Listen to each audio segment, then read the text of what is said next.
हम लोग अब दिखाएंगे वेव कैरेक्टर में स्पीड और फ्रीक्वेंसी और वेवलेंथ सबको एक दूसरे से रिलेट करेंगे। यानी हमारा एक है स्पीड, वेव नेचर का स्पीड समझना है,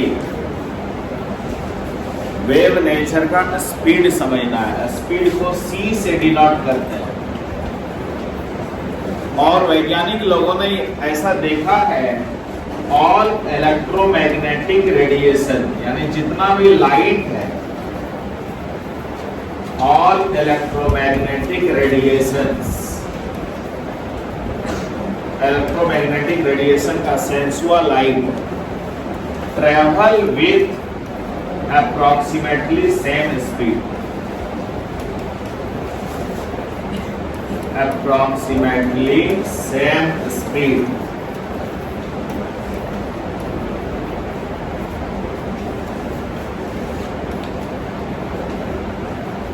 that is c is equal to 3 into 10 to the power 8 meter per second।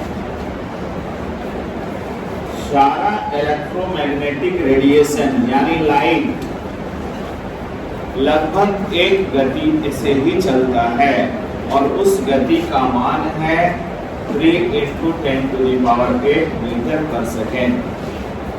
अब जरा इस पर हम लोग सब मिलकर सोचेंगे। ये तो SI यूनिट है, देखो SI unit 3 into 10 to the power 8 metre पर सेकेंड SI यूनिट है। CGS में 3 into 10 to the power 10 centimetre पर second. It is CGS। SI unit ये हुआ, CGS यूनिट ये हुआ। अब इसको थोड़ा मीनिंगफुल बनाओ, बात पर ध्यान देना। All electromagnetic radiations travel with approximately same speed, यानी c का मान ये है। जरा सा इस पर सोचो अभी आप कि आपने यहाँ क्या लिख दिया sir, electromagnetic radiations.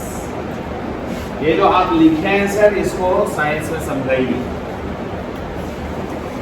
Electromagnetic radiation यानी जो लाइट निकल रहा है उसमें इलेक्ट्रिक फील्ड भी है और मैग्नेटिक फील्ड भी है। दो फील्ड है उस लाइट में और दोनों फील्ड एक दूसरे का परपेंडिकुलर है। ध्यान दीजिएगा, ये जो लाइट जा रहा है, देखिए मान लो ये लाइट जा रहा है, तो इस जितना एम्पलीट्यूड उठ के गया, मान लो इस लाइट का एक मीन पोजीशन ले लेते हैं सर, इट इज इसका मीन पोजीशन, जिसके रेस्पेक्ट में लाइट इधर उधर हुआ है सर।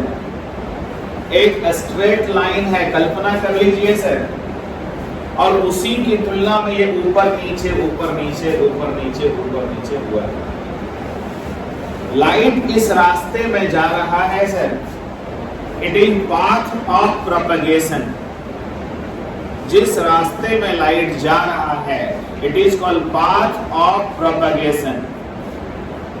जा रहा है लाइट उधर, अब जहां जहां जाएगा ना लाइट सर, उसके परपेंडिकुलर में एक इलेक्ट्रिक फील्ड यानी चार्ज का कॉन्सेप्ट होगा और उसी के परपेंडिकुलर में एक मैग्नेटिक फील्ड यानी मैग्नेट का कॉन्सेप्ट, यानी इलेक्ट्रिक का भी कॉन्सेप्ट होगा, मैग्नेट का भी कॉन्सेप्ट होगा। जैसे कल्पना कराते हैं, देखो मान लो मेरा ये हाथ है, तो मेरा ये हाथ जो है ये लाइट का मान लो रास्ता है, देखो जा रहा है लाइट, मान लो कल्पना करो।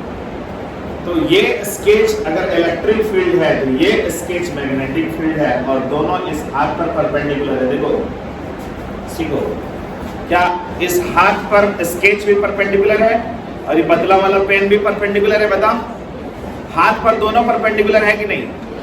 कॉन्सेप्ट क्लियर हो रहा है कि नहीं? ये हाथ है ना, बोलो हाथ को क्या मान लिए, किसका रास्ता मान लो? लाइट का प्रोपगेशन। अब उस पर ये खड़ा है सर, इस पर ये कौन खड़ा है बोलो? एक है इलेक्ट्रिक फील्ड और एक है मैग्नेटिक। क्या इलेक्ट्रिक फील्ड और मैग्नेटिक फील्ड मेरे हाथ से परपेंडिकुलर है कि नहीं, वो बताओ। और खुद एक दूसरे का भी परपेंडिकुलर है। देखो मेरे हाथ का भी परपेंडिकुलर है और खुद एक दूसरे का भी परपेंडिकुलर है। बोलो कंसेप्ट क्लियर हुआ? तो मेरा हाथ क्या था? लाइट का रास्ता था, है ना। अब उसका प्रभाव क्षेत्र परपेंडिकुलर ऐसे इलेक्ट्रिक फील्ड और फिर परपेंडिकुलर ऐसे मैग्नेटिक फील्ड, और दोनों का वेव कैरेक्टर जो है ना, दोनों का जो रिजल्टेंट देखा गया ना वो सेम है। तो इसे जल्दी दिखाइए, इस बात को दिखाइए। यानी मेरे फ्रेंड अगर इसको मान लो कि हम ये रास्ता भगा दिए, तो एक को अगर इलेक्ट्रिक फील्ड बोलिएगा, दूसरे को मैग्नेटिक फील्ड कैसे बोलिएगा? देखो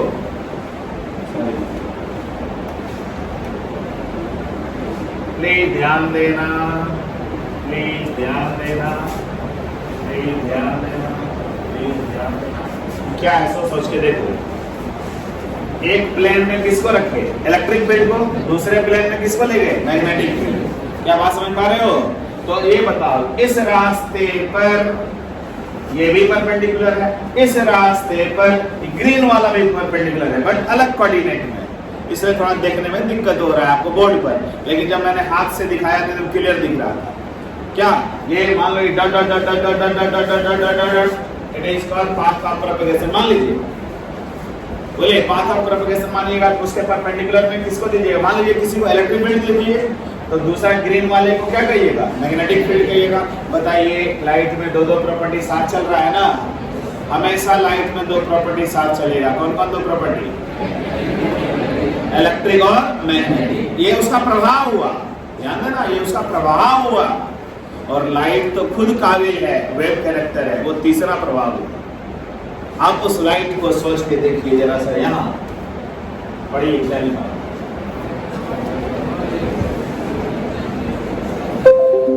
विज्ञान को फॉलो करिए। विज्ञान क्या कह रहा है बताइए?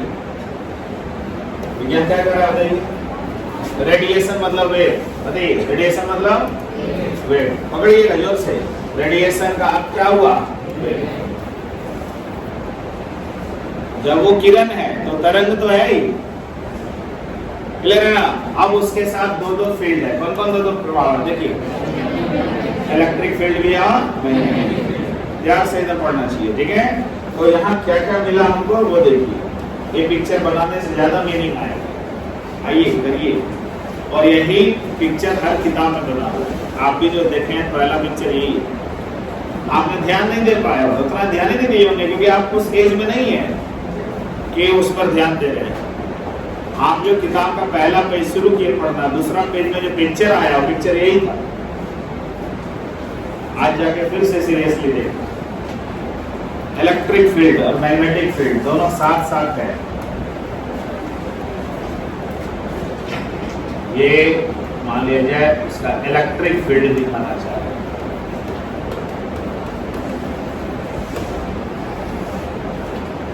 ये उसका देखिए मैग्नेटिक फील्ड दिखाना चाह रहे हैं।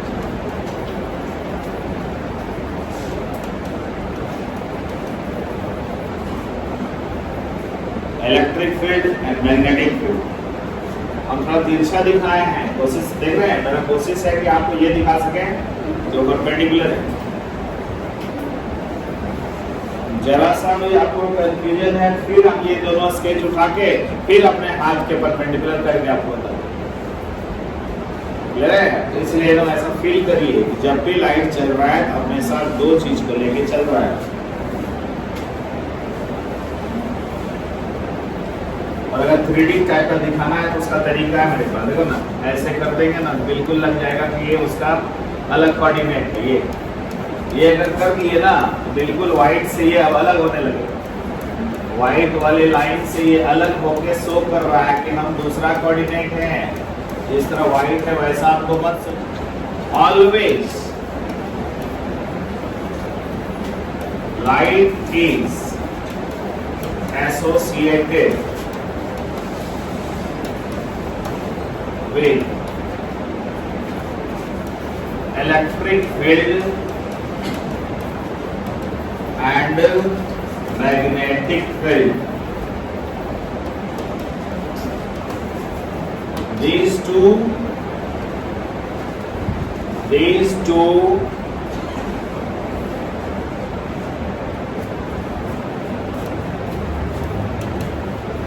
are perpendicular to path of propagation and also perpendicular to each other.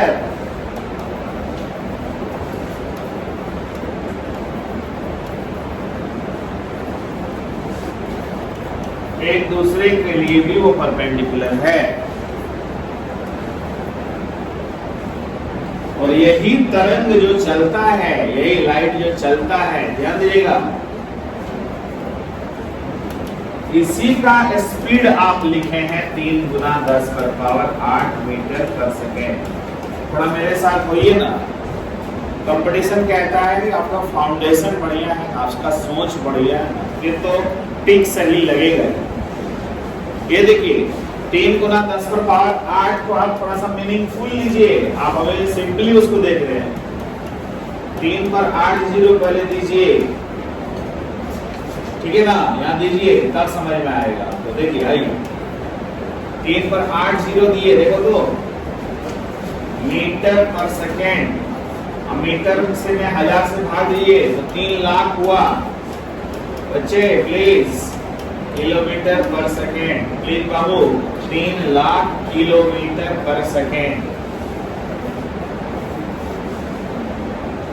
Clear हुआ? अब तो देखिए सही आ जाए। नहीं बोले लाइट का स्पीड कितना है? 3 लाख किलोमीटर। ये लाख है, ठीक है ना। मतलब जब तक नहीं देखिएगा ध्यान से लगेगा कि कुछ नहीं, नॉर्मल पढ़ाई पढ़ रहे हैं। अब आप सोचिए सूर्य की रोशनी को पृथ्वी पर आने पर लगभग 8 मिनट लगता है। बात समझ पा रहे हैं क्या? आइए थोड़ा सा मेहनत करिए टॉपिक में। सूर्य के रोशनी को पृथ्वी पर आने में लगभग 8 मिनट लगता है। प्लीज यहाँ इंपॉर्टेंट बात, सन का रे याद करिए। तो सन का रे जब पृथ्वी पर आता है तो बताइए मेरे स्टूडेंट, बच्चे लोग बताइए, 8 मिनट के लगभग लेता है। ये 8 मिनट का मतलब हुआ 480 सेकेंड। बोलिए बच्चे, समझ पा रहे हैं? बोलिए 1 सेकेंड में कितना किलोमीटर चलता है? आप लोग प्यार से बोलो ना। 3 लाख। 1 सेकेंड में 3 लाख किलोमीटर चलता है। 480 सेकेंड में कितना चलेगा? दिमाग खुला? उतना दूर हमसे सूर्य है। क्लियर हुआ? सूर्य हमसे कितना दूर है ये समझ में आया? अब ये डिस्टेंस निकाल दीजिए ना सूर्य का। यहाँ से डिस्टेंस बराबर स्पीड गुना टाइम करिएगा कि नहीं? अरे बोलो ना भैया। तो यहाँ 3 लाख किलोमीटर पर सेकेंड, 3 × लाख किलोमीटर 1 सेकेंड में गुना 480 सेकेंड। या जो हम कर रहे हैं समझ पा रहे हो? आप बोलो 48 किया 144 गुना 10⁻6 किलोमीटर। इतना दूर है पृथ्वी से सूर्य लगभग। दिमाग खुला? बहुत दूर है। वहां से यहाँ लाइट आ रहा है। अब वो लाइट जो आ रहा है वो इलेक्ट्रोमैग्नेटिक रेडिएशन है। इलेक्ट्रोमैग्नेटिक रेडिएशन का प्रमाण है तो उसमें इलेक्ट्रिक फील्ड भी है और मैग्नेटिक फील्ड भी है। कॉन्सेप्ट क्लियर हुआ? ऐसा सब अप्रॉक्स डाटा लिए बट मीनिंगफुल डाटा, कहीं कोई शक नहीं है। क्लियर? एकदम मीनिंगफुल डाटा। इस गति से चल रहा है, इतने मिनट में आ रहा है, तो इतना दूर है, वो सब एकदम क्लियर है। सूर्य और पृथ्वी के बीच का दूरी।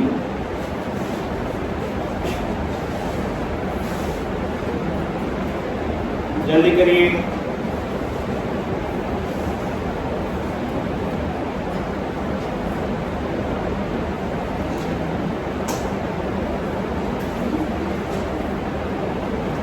लिखे आप लोग?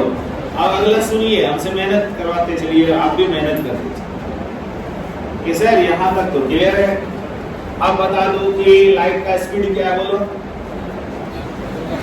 बोलो बोल दो। 3 लाख किलोमीटर। बोलो 3 लाख किलोमीटर। क्लियर हो गया ना? 3 लाख किलोमीटर। प्रति सेकेंड, पर सेकेंड, है ना। एंड यहां तक हमारे पास आया। अब सोचो जरा सर,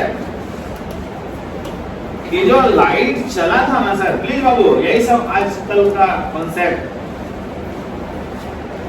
जो लाइट चला था ना सर, ये लाइट ये ऐसा जो चल रहा था ना सर, तो यहां से यहां के बीच की दूरी को आप लेमडा बोले थे सर। बोलो बबुआ, बोले थे कि नहीं? बोलो, कहां से कहां के बीच का दूरी देख लिया? लेमडा है सर। और अभी आपने सी भी दिखाया सर, सी माने स्पीड भी दिखा दिए। यानी इसी तरंग में लेमडा भी है, इसी तरंग में स्पीड भी है, और इसी तरंग में फ्रीक्वेंसी भी है। फ्रीक्वेंसी मतलब कितना तरंग एक सेकंड में गया, कितना तरंग एक सेकंड में गया, इट इज कॉल्ड फ्रीक्वेंसी। बोलो, कितना तरंग एक सेकंड में चला गया, इट इज एक तरंग, इट इज दूसरा तरंग, इट इज तीसरा तरंग, चौथा तरंग, पांचवा तरंग, छठा तरंग, भाग रहा है ना। तो एक तरंग, दूसरा तरंग, तीसरा तरंग, चौथा तरंग, पांचवा तरंग, छठा तरंग, ऐसे भाग रहा है। बोलो, तो एक सेकंड में कितना तरंग भाग गया, इट इज कॉल्ड फ्रीक्वेंसी। तब हमारे पास एक कॉन्सेप्ट आया कि frequency is equal to speed बटा वेवलेंथ। ये बहुत सुपर कॉन्सेप्ट है, नोट करिए। आप लोग जूनियर क्लास में सुने हैं, उतना ध्यान नहीं दिए हैं, अब तो ध्यान देना ही हो। उस समय आपको जरूरत भी नहीं था उतना ध्यान देने का, कोई दिक्कत नहीं, अब तो देना है। न्यू बराबर सी बाय लैम्डा। तो न्यू क्या है बाबू? फ्रीक्वेंसी। न्यू क्या है बाबू? फ्रीक्वेंसी। और सी क्या है बाबू? स्पीड। और लैम्डा क्या है बाबू? वेवलेंथ।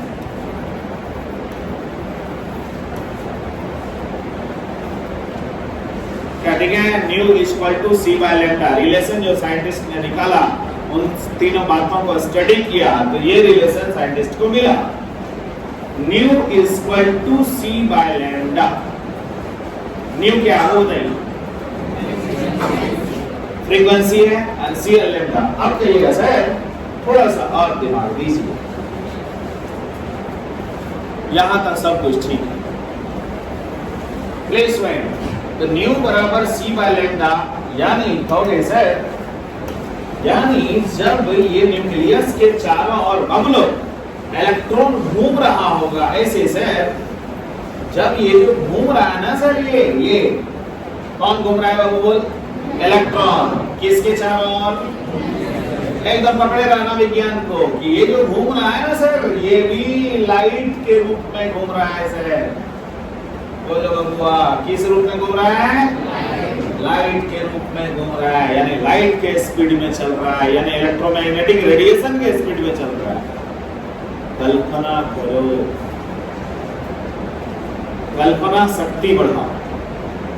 3 लाख किलोमीटर एक सेकंड में चल रहा है। जिस परमाणु के बारे में तुम पढ़ते हो, कितना प्यार से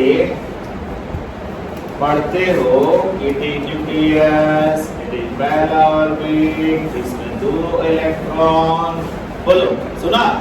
ये जो 2 इलेक्ट्रॉन लिखा है, इसमें हमको लगता है कि 1-2 सेकंड लग गया होगा। बोलो, लिखने में मेरे अभी जो स्केच लिख रहे थे, कितना सेकंड लगा?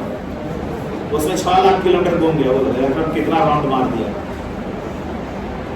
सोचो, कभी इसको नहीं ध्यान दिया। टीचर लोग कहते हैं कि अब यहाँ 8 इलेक्ट्रॉन, ऐसे ऐसे बोलते हैं ना, तो टीचर जो 8 बोलते हैं ऐसे करके, तब तक में वो 8 इलेक्ट्रॉन है। मान लो कि 5 सेकंड लगा, तो 15 लाख किलोमीटर चल दिया। मतलब हम जो पढ़ रहे हैं ये सब परिकल्पना है, हकीकत इसका एकदम उड़ा हुआ है। अब समझ में आना चाहिए कि सर, आप यहाँ से वहां को उठा रहे हैं, एंड वहां से यहाँ को उठा रहे हैं, यहाँ से यहाँ को उठा रहे हैं। अब तो सत्य मानो कि इलेक्ट्रॉन किस रूप में चलता है? बोलो बोलो, वेव के रूप में। किस स्पीड से चलता है? लाइट के स्पीड से। अब क्लियर हुआ? यानी न्यूक्लियस, इसलिए जितना बात हम लोग किताब वाला ये सब जो रट्टा मार जैसा पढ़ते हैं, सब यही बनाया हुआ लैंग्वेज है। जब वैज्ञानिक इसको देखता है मशीन पर जाकर, वैज्ञानिक का भी माथा उड़ता है कि ये कौन सा स्पीड है? तो लाइट के स्पीड में चलता है। लाइट के स्पीड को तो पहचानना बड़ा मुश्किल है। यानी सामने में उसके स्पीड को देखना बहुत मुश्किल है, तब तो फील करो मेरे स्टूडेंट कि अब तो क्लियर कर दो कि इस अभी तरंग जो देखे, तरंग में क्या क्या है, क्या क्या है, क्या क्या है, बोलो। हुआ, यानी ये तीनों का संग्रह है। अगर ये एसआई यूनिट में लिखोगे तो इसको एसआई यूनिट में लिखना, ये सीजीएस में लिखोगे ये सीजीएस में लिखना, ये तो हमेशा यूनिट सेम रहेगा। चाहे एसआई में लिखोगे तो भी हर्ज रहेगा, सीजीएस में लिखोगे तो भी हर्ज रहेगा। बोलो क्लियर हो गया? इसका यूनिट नहीं बदलेगा, बट इन दोनों का यूनिट मीटर है तो मीटर वाले स्पीड मन तरीके से लिखेंगे, सेंटीमीटर वाला सेंटीमीटर के तरीके से लिखेंगे। मतलब एसआई तो एसआई, सीजीएस तो सीजीएस। हम अभी बता दे रहे हैं, ये इसका यूनिट नहीं बदलेगा, ये हमेशा हर्ज होता है या पर सेकेंड होता है, इसका यूनिट फिक्स। अब मेरे बच्चे बताओ ना, सब मिल के ये पिक्चर बनाओ तो यार कुछ मिलेगा तुमको। बहुत बड़ा बड़ा विज्ञान पढ़ रहे हो, थोड़ा सा हम उठा रहे हैं, लेवल अपना बना रहे हैं, सीखते चलिए।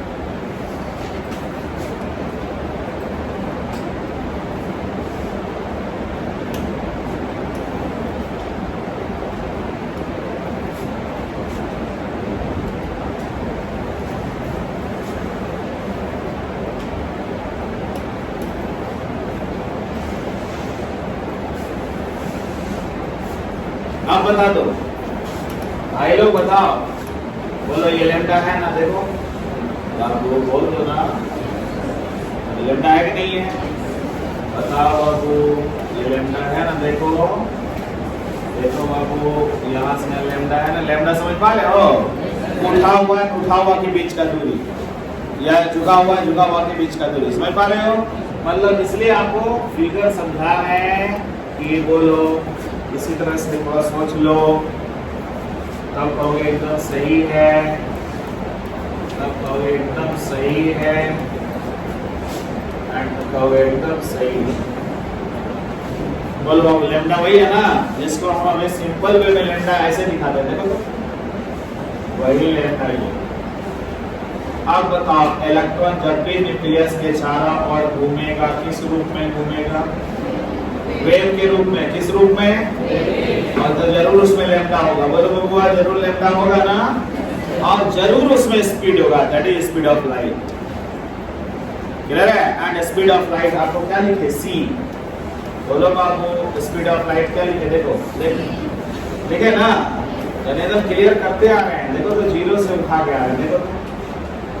अब माना ये एसआई यूनिट है और ये सीजीएस है, लाइट का स्पीड है, यानी लाइट के स्पीड से ही इलेक्ट्रॉन घूमता है, इलेक्ट्रॉन घूमेगा ही, एंड उसमें फील्ड आएगा ही, इलेक्ट्रिक प्रभाव भी है, मैग्नेटिक प्रभाव भी है। आगे बढ़े, बना गई। अब चलो मेरा एक क्वेश्चन है,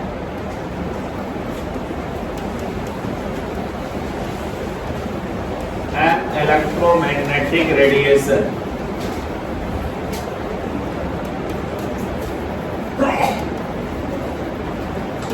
has wavelength 4000 angstrom, calculate its frequency।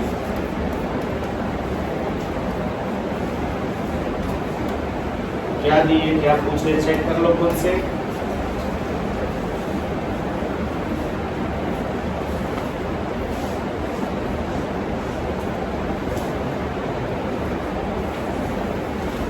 सब बच्चे कर दो, तो मेहनत कर दो। क्या बाबू, कितना दिक्कत हो गया? एक किरण है, इलेक्ट्रोमैग्नेटिक रेडिएशन मतलब किरण, जिसका वेवलेंथ इतना है, लैम्डा। वेवलेंथ मतलब लैम्डा बाबू, लैम्डा 4000 एंगस्ट्रम है सर। इसको एसआई यूनिट में बना रहे हैं, देखो बबुआ, 10 पर पावर -10 मीटर से गुना किए, देखो बाबू, कर दिए ना। और C 3 गुना 10 पर पावर 8 मीटर पर सेकेंड, बोलो बाबू, कर दिए, देखो। अब न्यू निकाल दो, बोलो बाबू लोग, nu equal to C by lambda, 3 गुना 10 पर पावर 8 बाय 4000 गुना 10 पर पावर -10। क्या जो हम कर रहे हैं सभी लोग समझ रहे हो? कहां फंस रहे हो ये बताना। अब क्या करें तू बता दो, थोड़ा हेल्प कर दो हमको। क्या करें? 3 0 काट दीजिए, ये 8 को 5 कर दीजिए, इस -10 को ऊपर भेज दीजिए, 15 हो गया। 3/4 गुना 10 पर पावर 15 यानी 0.75 गुना 10 पर पावर 15 यूनिट हर्ज लिखिए। हर्ज क्या बच्चा समझा?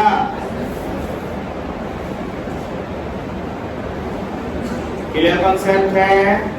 देखो देखो ध्यान दो। क्या ठीक है? क्लियर कॉन्सेप्ट हुआ? यानी पकड़ो, लैंग्वेज सीखना। आपकी दे रहे जो क्वेश्चन उसको बनाना, तो बना लिया ये? चलो देख लो, किसी को दिक्कत तो नहीं हुआ? दिक्कत तो नहीं होना चाहिए। क्या क्या किए समझ लो। लैम्डा 4000 एंगस्ट्रॉम को एसआई में चेंज किए, देख लो यार, एसआई में चेंज किए, 10 पर पावर -10 से गुना किए, ये एंगस्ट्रॉम है। और सी तो वही एसआई में लिखा हुआ है, न्यू बराबर सी बाय लैम्डा में सूत्र लिखे थे, उस पर फार्मूला समान करते हैं। क्या चलें? चलिए आइए, 2 radiations,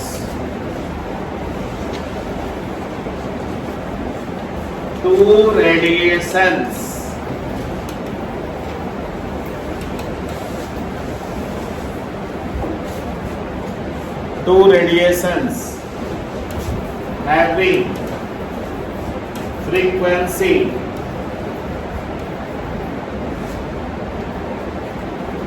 three into 10 to the power 15 hertz and 6 into 10 to the power 15 hertz. Calculate their difference in wavelengths in angstrom. ये हुआ थोड़ा सा मेहनती क्वेश्चन, मैंने आप जानते हैं फिर भी मेहनत कराएगा। आप जान रहे हैं फिर भी आपसे बहुत मेहनत करवाएगा।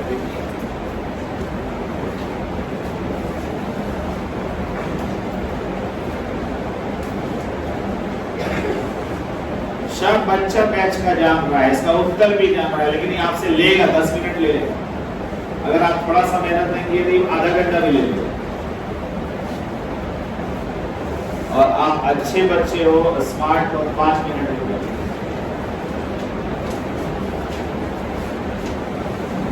क्वेश्चन समझ में आया? क्या क्या क्वेश्चन कह रहा है बताओ? 2 फ्रीक्वेंसी दे दिए, बताओ। अब वो क्वेश्चन में क्या किए बताओ? एक फ्रीक्वेंसी, दूसरा फ्रीक्वेंसी, तो एक बार लेम्डा निकालना होगा, फिर दूसरा बार लेम्डा निकालना होगा। वो लेम्डा मीटर में आ रहा है, उसको एंगस्ट्रॉम में चेंज करना होगा। तब एंगस्ट्रॉम में डिफरेंस पूछ रहे हैं, क्योंकि डिफरेंस जो पूछे वो किसने पूछे? देखो कहोगे रुक जाइए सर, हम चाहते हैं सीखना। बोलिए, पहला फ्रीक्वेंसी का न्यू1 नाम दे दिए, बोलो बाबू लोग। देखो दूसरे फ्रीक्वेंसी का नाम न्यू2 दे दो, बोलो बाबू, ठीक है। और यहां से हम लैम्डा निकालेंगे सर, हम अभी पढ़े हैं सर, न्यू1 बराबर सी बाय लैम्डा 1, न्यू2 बराबर सी बाय लैम्डा 2। एक बार मेरा बच्चा लोग बोलता हमको अच्छा लगता, सी में C1 और C2 काहे न लिखे? C सेम रहता है, तो जब C सेम रहेगा तो उसमें क्यों 1 और 2 लिखिएगा? Clear concept? इसे C में 1 और 2 नहीं लिखते। अब आप यहाँ से लैम्डा 1 उधर ले जाइए, न्यू1 यहाँ लाइए, लैम्डा 1 यहाँ लाइए, C बाय न्यू1 सॉल्व करिए, लैम्डा 2 यहाँ लाइए, C बाय न्यू2 सॉल्व करिए। बोलिए हुआ, बोलते चलिएगा। 3 गुना 10 पर पावर 8 मीटर पर सेकेंड डिवाइडेड बाय, बोल दो हुआ 3 गुना 10 पर पावर 15 हर्ट्ज लिख दिए, यानी काट गया 10 पर पावर -7 मीटर आया। यहाँ 3 गुना 10 पर पावर 8 बटा 6 गुना 10 पर पावर 15 0.5 गुना 10 पर पावर 7। हिम्मत दो हमको कि सर आप आगे बढ़िए, इधर सही जा रहा है। क्या यहाँ तक क्लियर है कि नहीं है? क्या चीज में निकला? बोलो बाबू। मीटर में निकला। तो कहोगे अब मीटर को एंगस्ट्रम में चेंज करके दिखाइए, नहीं तो हमको तो बच्चे हैं, कंफ्यूजन हो जाएगा। सुनो बबुआ, एक बार सुनो। 1 एंगस्ट्रम में कितना मीटर? बोलो। क्या क्लियर है? बच्चा लोग बोलो, क्या ठीक है? बोलो 1 एंगस्ट्रम में कितना मीटर? बोलो। तो 1 मीटर में कितना एंगस्ट्रम? नहीं बोलता है। ये देखो कितना बच्चा मानता है आपको। आईआईटी का सपना, नीट का सपना देखने वाले को फाइट करना हो। बोलो 1 एंगस्ट्रम में कितना मीटर? तो 1 मीटर में कितना एंगस्ट्रम? ये नीचे जाएगा। बोलो जाएगा, बोलते रहना। यानी 1 मीटर में कितना एंगस्ट्रम? बोलो। कैसे किए सो बताओ, खुल के बोलो। नहीं बोलोगे तो फंसते रहोगे, अब बोल लोगे तो कभी नहीं फंसोगे। बोलो 1 एंगस्ट्रम में कितना मीटर? अगर हम यहाँ 1 रखेंगे, ई वाला उठ के नीचे जाएगा कि नहीं? यानी जब मीटर से एंगस्ट्रम जाना हो तो 10 पर पावर -10 से भाग देना। जब मीटर से एंगस्ट्रम जाना हो 10 पर पावर -10 से भाग देना। और जब एंगस्ट्रम से मीटर आना हो 10 पर पावर -10 से गुना करना। फिर से बच्चे हो इसलिए बच्चे जैसा पढ़ाएंगे। बोलो 1 एंगस्ट्रम है तो कितना मीटर है? तो एंगस्ट्रम को मीटर जाना हो कितना से गुना करना? जो अभी तुम यहाँ किया था, देखो यहाँ किया था, देखो बोलो किया था गुना, क्योंकि एंगस्ट्रम को कहाँ ला रहा था? तो गुना किया। तो मीटर से जब एंगस्ट्रम जाना है तो उतना से क्या करना होगा? भाग देना होगा। देखो डिवाइड किए, देखो ये है। तो आज से क्या कॉन्सेप्ट मिला बता तो खुल के हमको। पढ़ाई से ज्यादा दिमाग खोलो ना। बोलो x metre equal to x by 10 पर पावर -10। क्या कॉन्सेप्ट मिला? और यहाँ क्या मिला कॉन्सेप्ट? यहाँ बोलो, यहाँ x angstrom equal to x गुना 10 पर पावर -10 मीटर। क्या शिक्षा मिली? कम से कम यहाँ ठीक कर लो ना, कि भविष्य में कभी गलत नहीं करो। बोलो एंगस्ट्रम से मीटर जाना हो क्या करना? गुना करना। और मीटर से एंगस्ट्रम आना हो, क्लियर हुआ? अब तेरा आंसर क्या आया? या पढ़ो तो क्या है? कैसे एंगस्ट्रम में जाए? बोलो, तुम लोग बोलो। 10 to the power -7 by 10 to the power -10। Clear हुआ?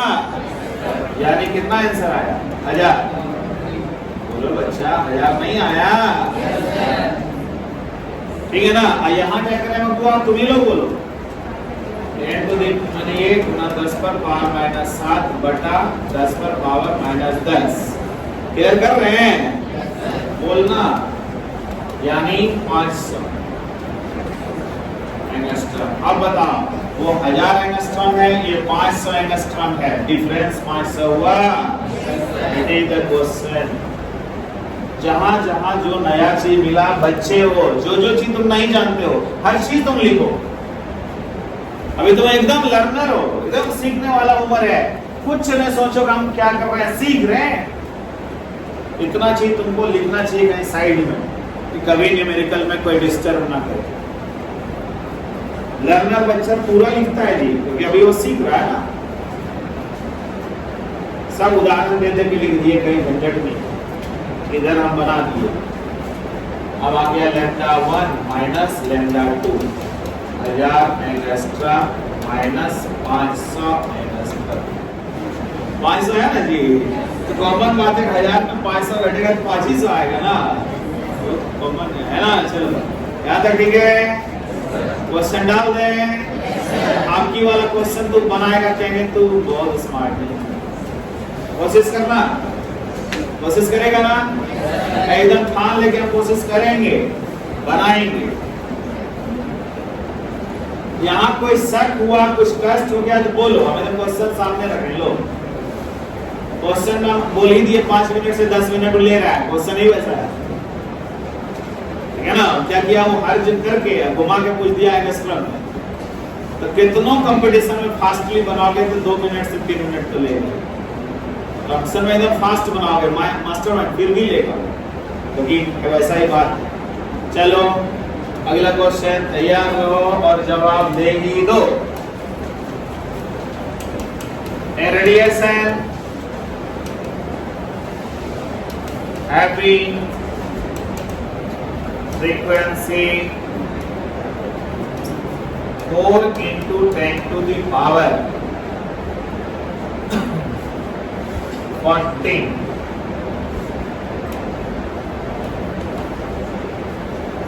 hertz. This radiation is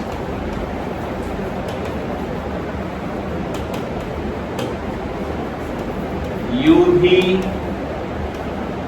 visible, IR, all of these.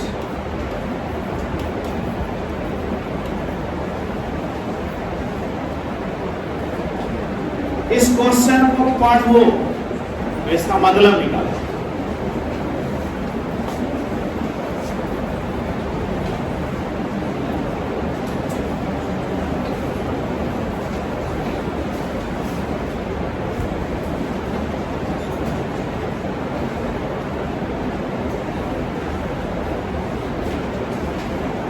तुम पढ़ो और सिर्फ मतलब निकालो, हम बताएंगे तुमको तरीका, तुम पढ़ो।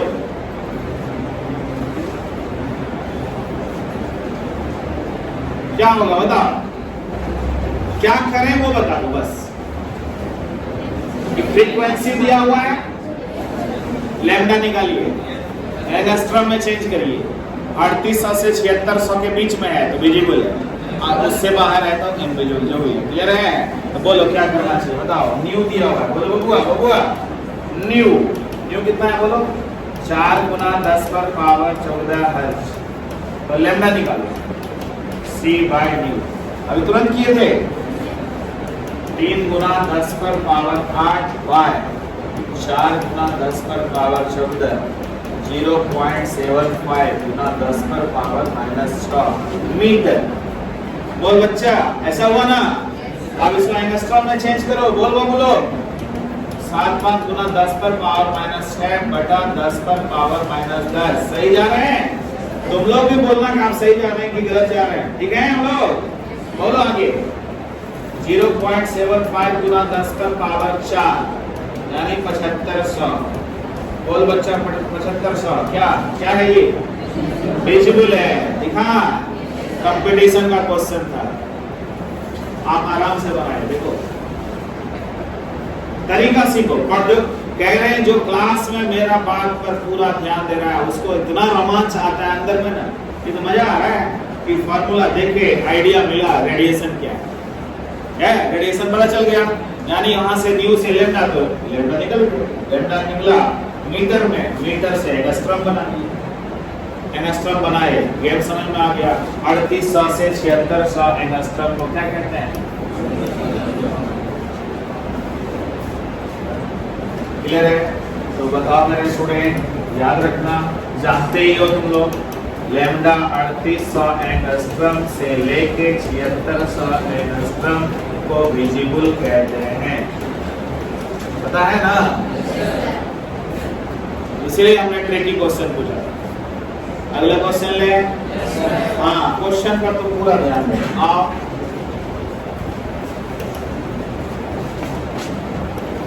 घबराना नहीं, लो। 2 radiations X and Y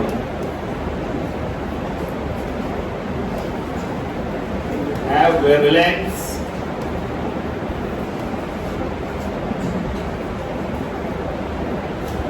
3000 angstrom and 6000 angstrom.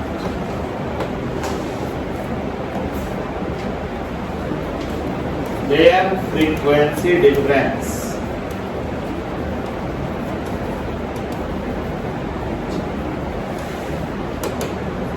Simple जाके किए, देखते तू कर क्या है।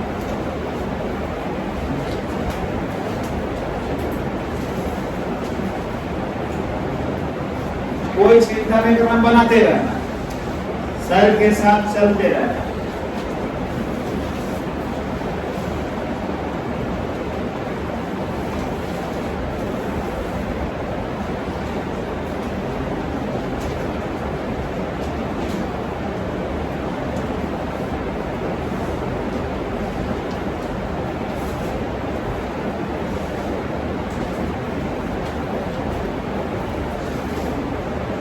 क्या करना चाहिए? दोनों का न्यू निकालना चाहिए, फिर दोनों का डिफरेंस निकालना चाहिए। कलम चलाते रहना।